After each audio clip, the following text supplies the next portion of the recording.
the early visitors to Yellowstone so impressed? First, the scenery is spectacular. The Yellowstone River has created its own Grand Canyon through years of eroding its rocky banks. It is the yellow color of these canyon walls that gave Yellowstone its name. The area has many waterfalls, including the 308-foot-high lower falls in the Yellowstone River. There are many beautiful lakes, and the largest is Yellowstone Lake. The area is rich in wildlife. Among the mammals are black bears, grizzly bears, elk, moose, mule deer, bison, bighorn sheep, coyotes, pronghorn antelope, beaver, and wolves. Birds, especially waterfowl, are common all year. These include the trumpeter swan, blue heron, cormorants, bald eagles, osprey, pelicans, Canada geese, and many kinds of ducks. Sport fish are also plentiful. About 80% of the forest consists of lodgepole pine, but there are many other evergreens. Wildflowers are numerous and varied. But the chief attractions are the geysers and hot springs. They occur in what was a very volcanic area a million years or so ago. Here, hot molten lava from the center of the earth has remained close to the surface of the earth. This lava heats the surface rocks, which in turn heats the underground water. The heated water shoots up to the surface as geysers or bubbles up as hot springs. The most famous geyser is Old Faithful, which shoots its plume of water 150 feet into the air every 65 minutes or so. The eruption lasts up to 5 minutes. There are 200 geysers in Yellowstone Park, and about 50 of them are spectacular. Some shoot their spray over 200 feet high. Visitors from all over the world are delighted that this region has been preserved as a national park. Student newspapers. In North America, most colleges and universities, as well as many high schools, have a student newspaper.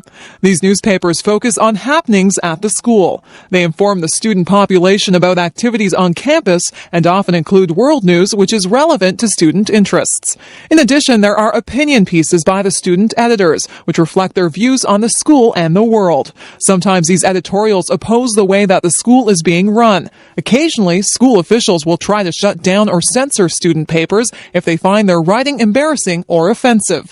But usually these disagreements are resolved by discussion.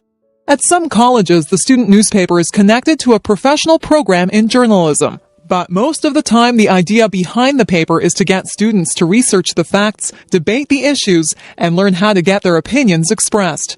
If these students go on to become professional journalists, that is fine, but it is not really expected. You might wonder whether enough things happen at a college to fill out a weekly paper. Yes, indeed. Schools and universities reflect the real world. There are often problems with the budget and cuts to programs. New buildings go up or are torn down. Policies change, tuition goes up, classrooms become crowded, and personnel come and go. University morale and funding often reflect government policies and social attitudes. These tie the college to the larger world. Editorials often comment on how national and world events affect the university. At the same time, there are many things going on within the university. Construction disturbs classes, offices are broken into, computers are stolen, accidents happen in the parking lot, students die on the roads during the holidays, sports teams win or lose, graduation takes place, students and instructors win awards, plays are put on, distinguished visitors speak, rock bands are in concert. Then there is always the question of student rights and responsibilities. What kinds of student behavior are unacceptable? Should the university pay attention to student activities off campus? Committees meet with student representation to set guidelines for these matters. Another issue is who sets the agenda for the university. Corporate sponsors today are buying exclusive rights to distribute their products on campus. Governments are expecting universities to follow official policies in order to receive funding. Social groups are demanding that university policies reflect their special interests.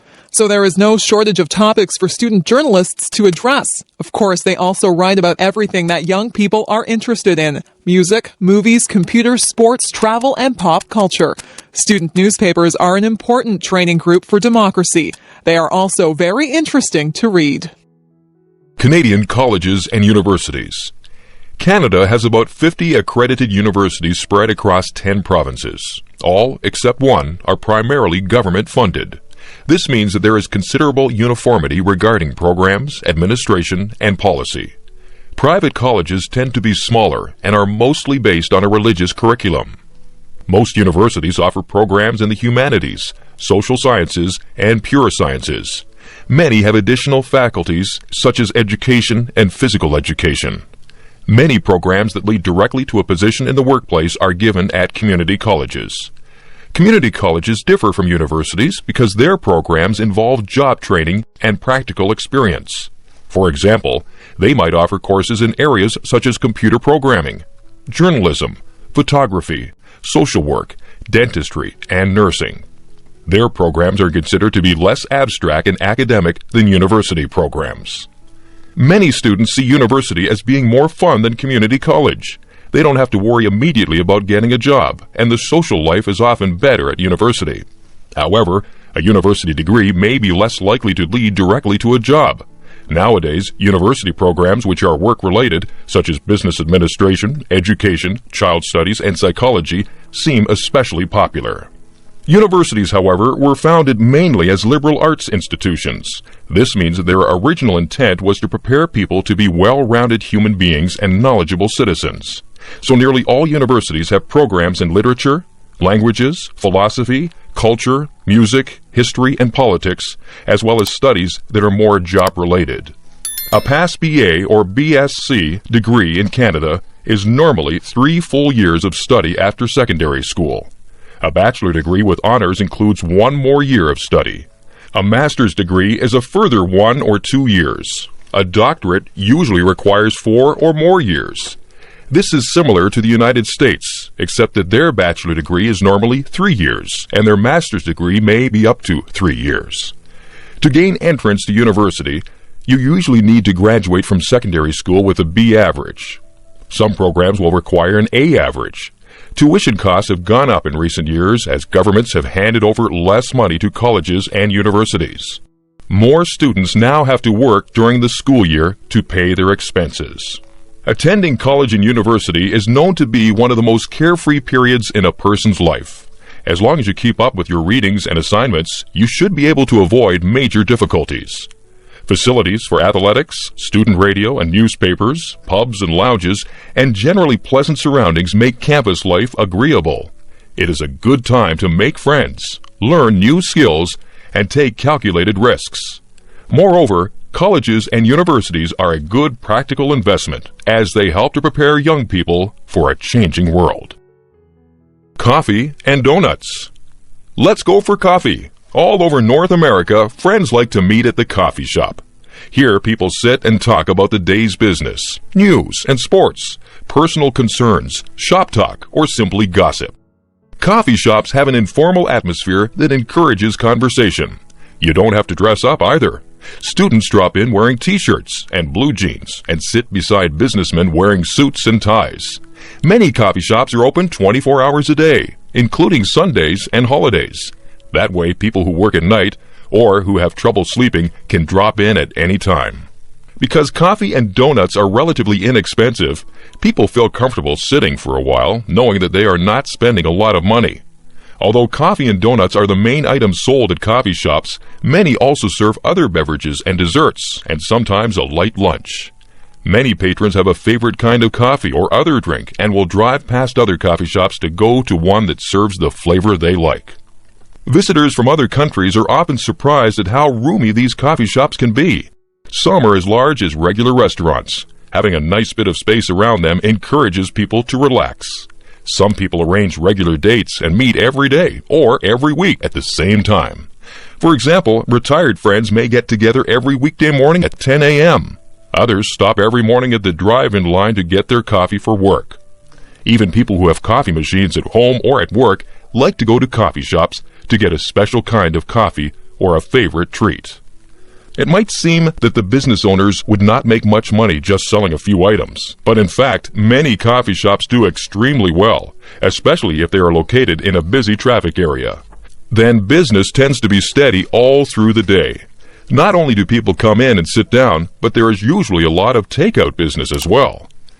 People go to coffee shops not only to socialize with family and friends, but also to discuss business or treat their employees to a snack. Others go there to read the newspaper or a favorite magazine. Some people even go there to do work. This article was written in a coffee shop. Of course, people who come here usually like coffee and donuts. Coffee is the favorite hot drink in North America, but most shops also serve tea, hot chocolate, and cappuccino, as well as some other cold beverages. Donuts are usually round and are small deep-fried breads with various toppings. Most donuts have a hole in the middle. Even these holes, which are punched out of the donut, can be sold separately as a kind of mini donut. Everywhere you go in North America, you will see coffee shops. So take half an hour to stop in and relax. You'll enjoy the great North American coffee break. Medical missionary.